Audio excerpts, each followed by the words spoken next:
your first lecture of the college. So, I am your biology teacher, Hande Miss, and today we start chapter number 5th, cell structure and organization. So, let's start our 5th chapter, cell structure and organization. Before we start chapter 5th, cell structure and organization, let's see what is meant by the biology. Firstly, we discuss about the biology.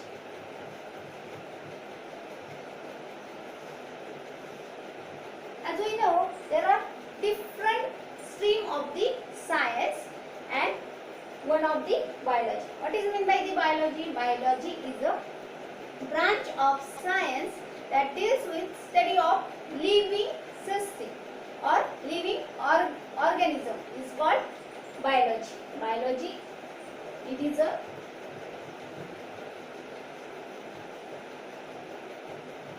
branch of science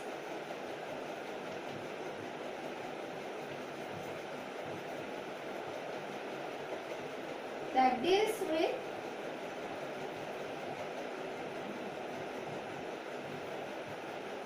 study of living organism.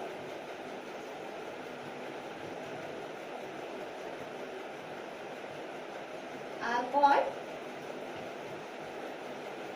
biology.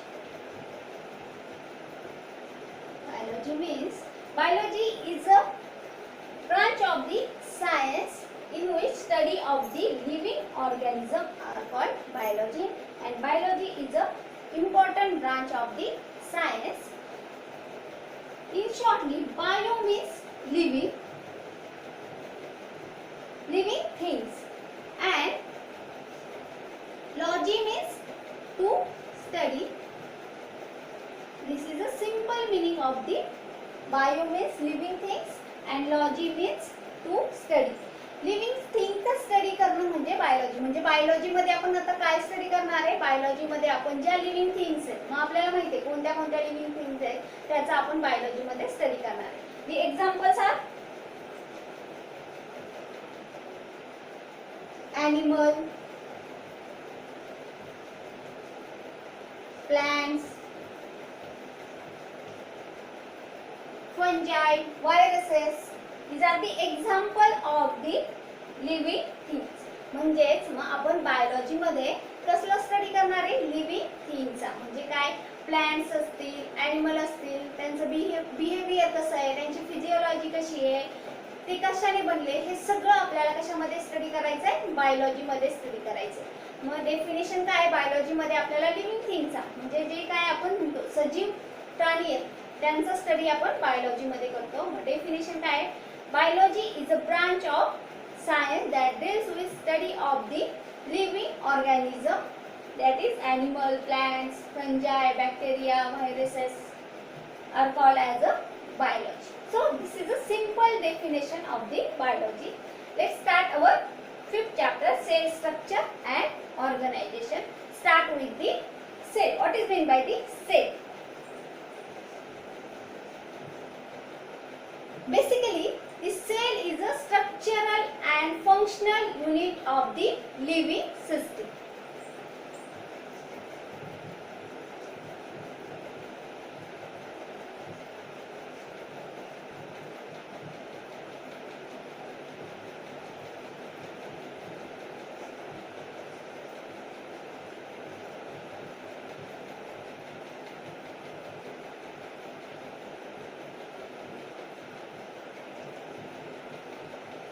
What is meant by the cell? In biology term, cell is a structural functional unit of the living thing. Cell कशाला म्हणायचं?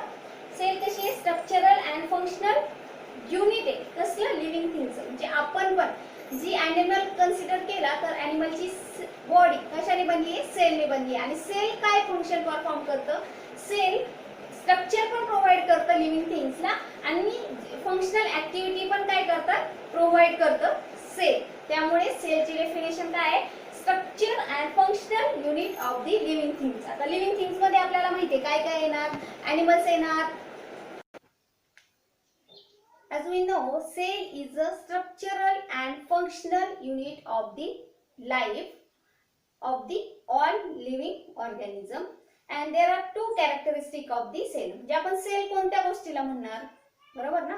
Sale मध्ये दोन function पाहिजे. ती काय करते, एक तर स्ट्रक्चर प्रोव्हाइड करते आणि त्यासोबत ती काय करते, बॉडी मधल्या वेगवेगळ्या डिफरंट ऍक्टिव्हिटी म्हणजे फंक्शनल ऍक्टिव्हिटी आहे ते आपण परफॉर्म करते. म्हणून स्ट्रक्चर सेल काय, it is a structural and functional unit of the life of all living things. मग लिव्हिंग थिंग्स मध्ये काय येतात, ॲनिमल, प्लांट्स.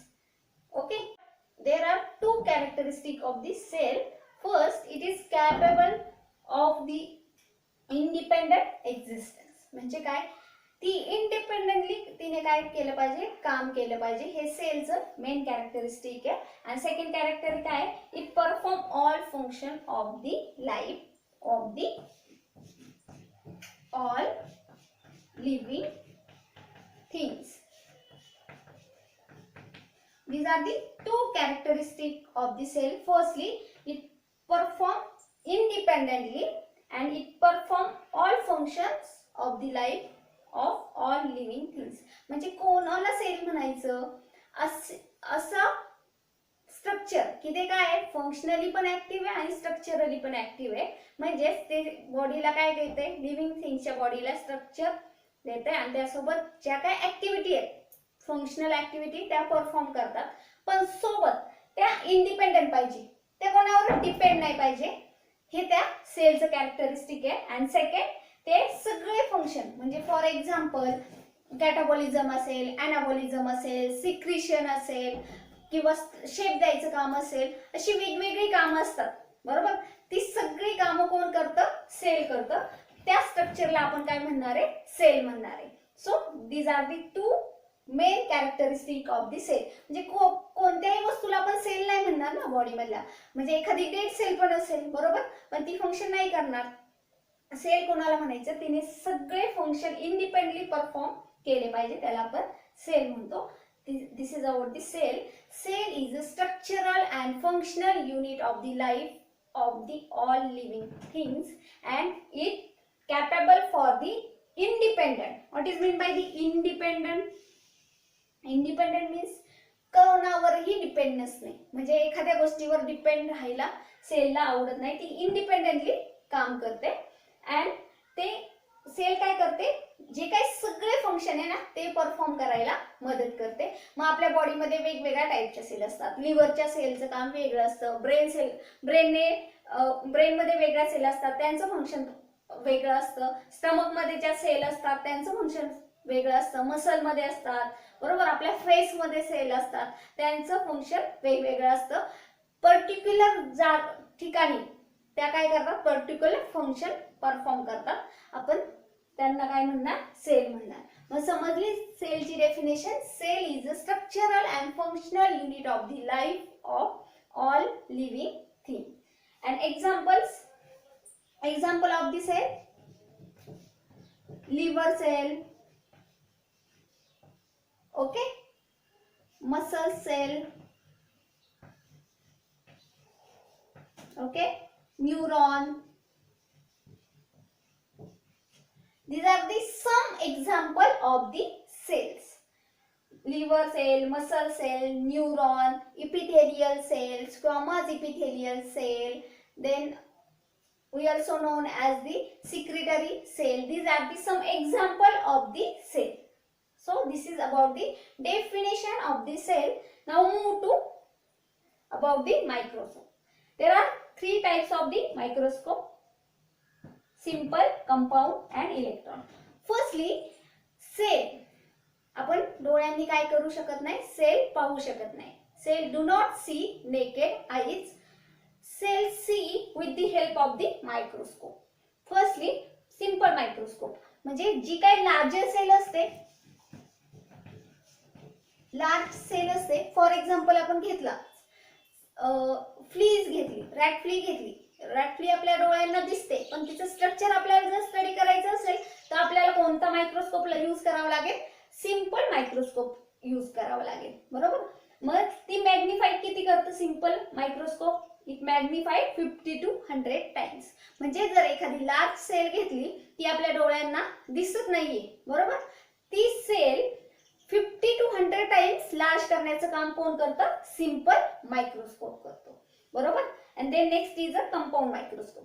म्हणजे एखादी जरा स्मॉल सेल आहे, larger cell, then next is a small cell आहे, ती आपण उघड्या डोळ्यांनी पण पाहू शकत नाही, as like a paramecium or amoeba. म्हणजे पाण्यामध्ये अमिबा आहे पण तो आपल्या डोळ्यांना दिसत नाहीये, बरोबर. त्यासाठी आपल्याला कोणता मायक्रोस्कोप यूज करावा लागेल? Compound microscope. आता अमिबा सिंपल मायक्रोस्कोप खाली नाही दिसणार, बरोबर. तो कसा आहे? स्मॉल सेल आहे, बरोबर. मग तो अमिबा स्मॉल सेल आहे, तो मॅग्निफाईड कंपाऊंड मायक्रोस्कोप तो मॅग्निफाय कसा करतो? म्हणजे for example more than 1000 times तो काय करतो? मॅग्निफाय करतो. What is mean bye magnify? म्हणजे जर छोटी सेल असेल, फॉर एक्झाम्पल ही एवढीच 1% दिसत असेल cell, this is a cell, ती 1000 टाइम मोर दॅन 1000 टाइम्स काय करतो? मॅग्निफाय करतो, म्हणजे लार्ज करतो, आणि मग आपण त्या सेलचा स्टडी करू शकतो with the help of the compound microscope. So this is about the compound microscope. म्हणजे आपण कंपाऊंड मायक्रोस्कोप कधी यूज करू शकतो? एखादी स्मॉल सेल आहे आणि आपल्याला तिचा स्टडी करायचा आहे, बरोबर, त्यावेळेस आपण कंपाऊंड मायक्रोस्कोप यूज करू शकतो. आणि कंपाऊंड मायक्रोस्कोप किती मॅग्निफाय करतो image? More than 1000. And simple microscope magnify the image 50 to 100 times. Next is a electron microscope. आता इलेक्ट्रॉन आणि कंपाऊंड मध्ये काय आहे? इलेक्ट्रॉन मध्ये इलेक्ट्रिक बीम असते, electric beam of light,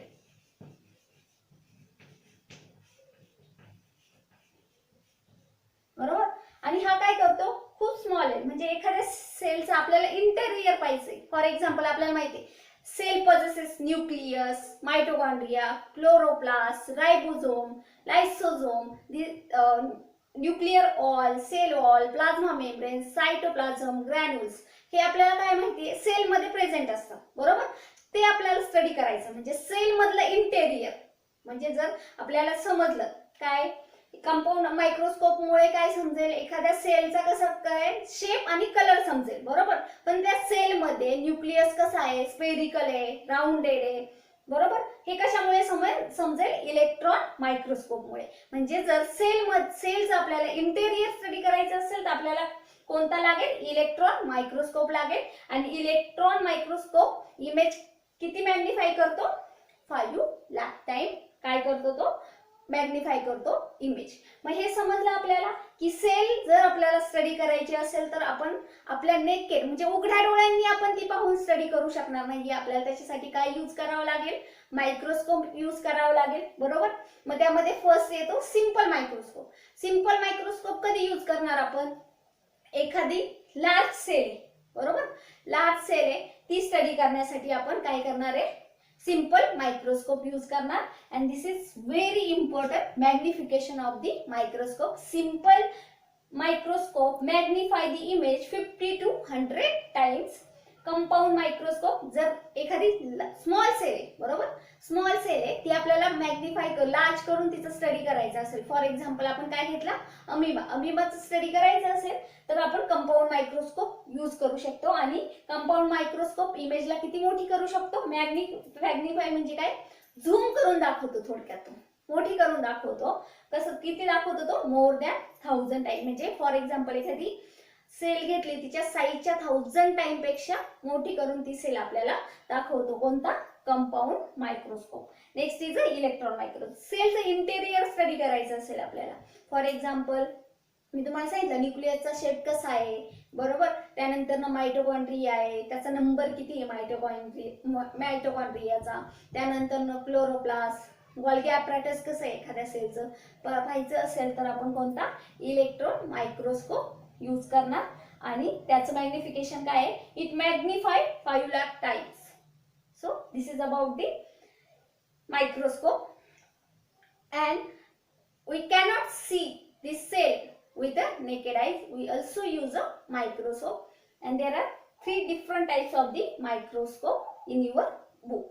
So next point is a shape of the, next point is the shape of the cell.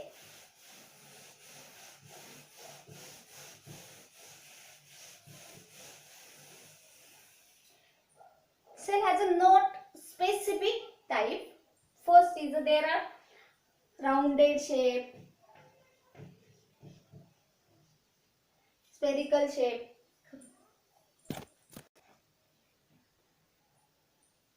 Next point is the shape of the cell. म्हणजे आता आपल्याला सेलची काय कळाली, definition समजली. त्यानंतर ना आपण सेल जर डोळ्यांनी दिसत नाही आपल्याला, बरोबर, तर त्यानंतर म्हणजे कशामुळे सेल, सेलची डेफिनेशन झाली, बरोबर. त्यानंतर ना सेल आपण कशी म्हणजे कशी पाहू शकतो, आपल्याला ती तर नेकेड आईजने दिसणार नाही, बरोबर. मग त्यासाठी आपण मायक्रोस्कोपचा यूज करतो अकॉर्डिंग टू देअर साइज. मग आपण वेगवेगळे मायक्रोस्कोप यूज करू शकतो. मग आपल्याला माहिती आहे सिंपल मायक्रोस्कोप आहे, कंपाऊंड मायक्रोस्कोप आहे, इलेक्ट्रॉन मायक्रोस्कोप आहे आणि अजून पण खूप सारे मायक्रोस्कोपचे टाईप आहेत, बरोबर. मग आणि आपल्याला आता समजलं magnification of the simple, compound and electron microscope. Then next is the shape of the cell. म्हणजे आता डेफिनेशन झाली आणि आपण सेल कशा कोणत्या मायक्रोस्कोप मध्ये पाहू शकतो हे सुद्धा आपल्याला कळालं. मग आता आपल्याला सेलचा शेप पाहायचा आहे, बरोबर. आपल्याला माहितीये सेल कशा असतात, एक स्पेसिफिक कसं शेप नसतो त्याचा, बरोबर. The cell has do not typical shape.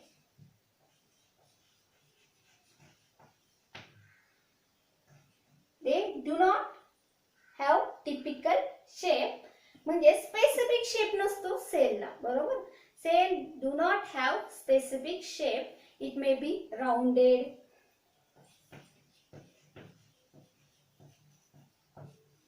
it may be spherical,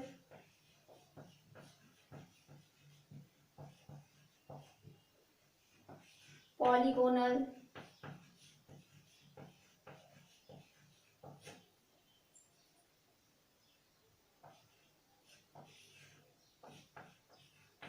polyhexagonal,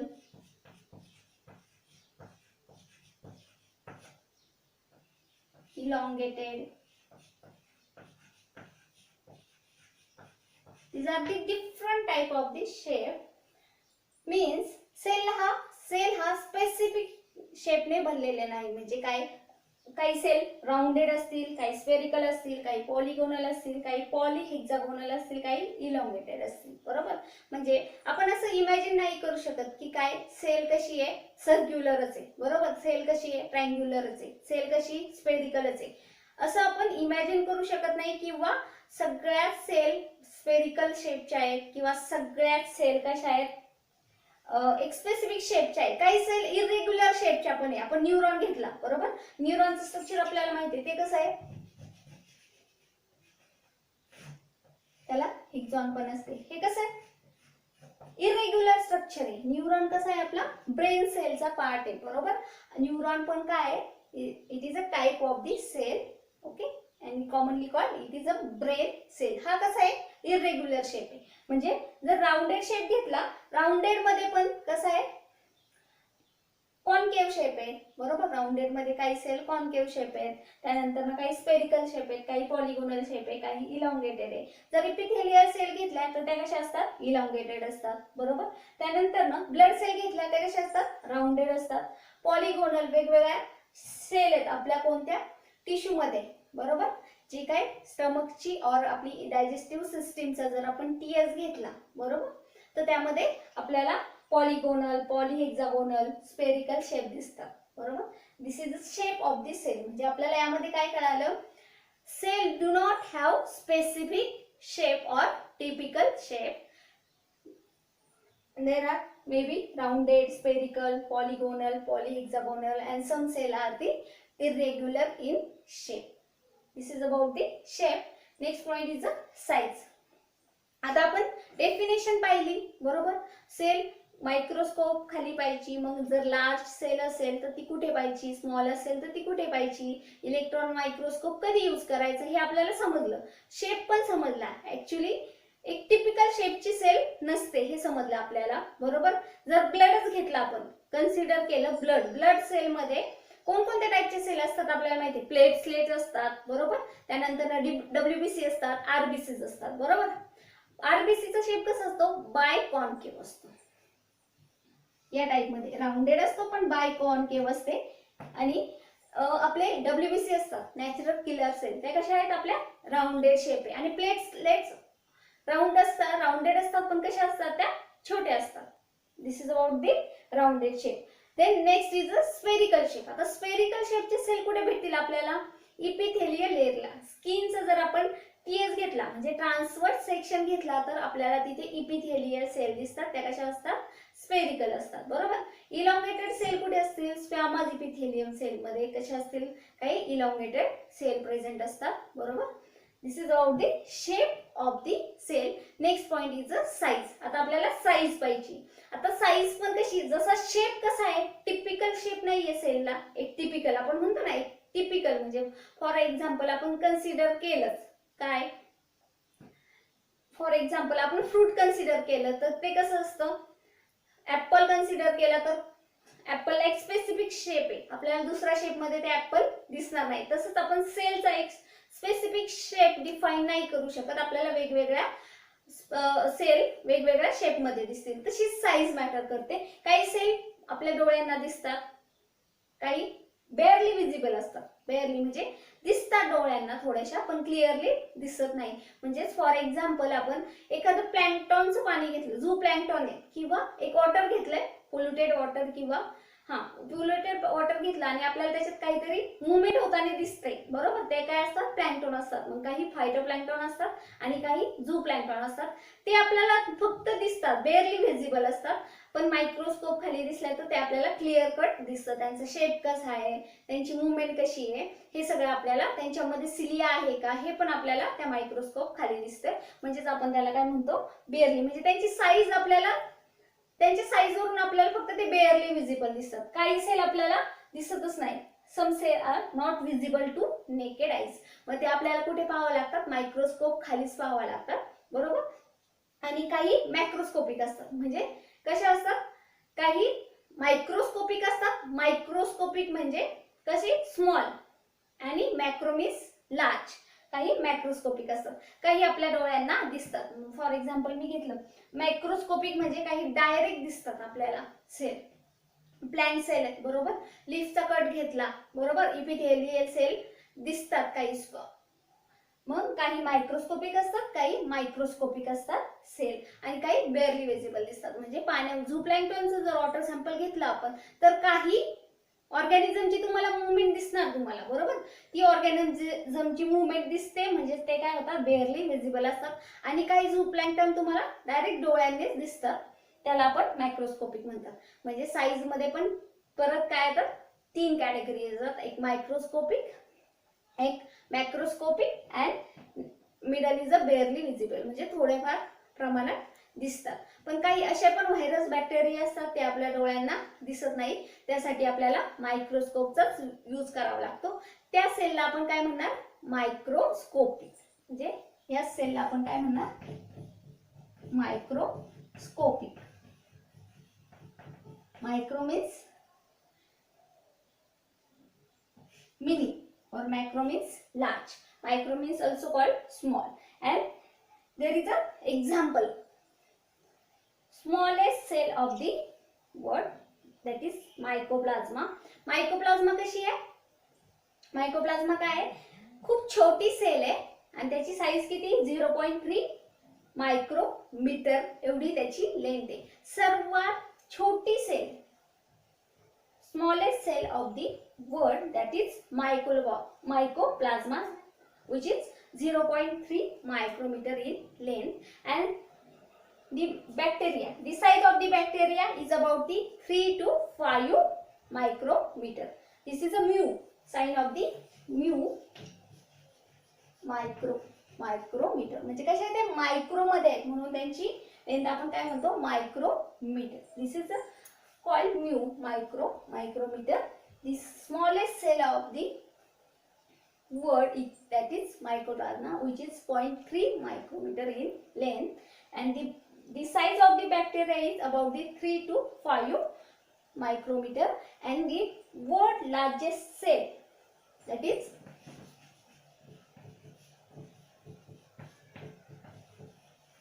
ostrich egg.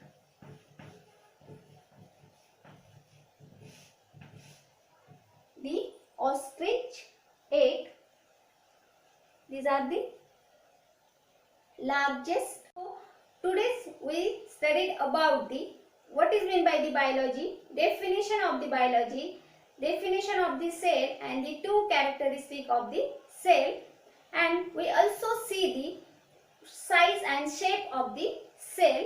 So thank you so much for watching my video.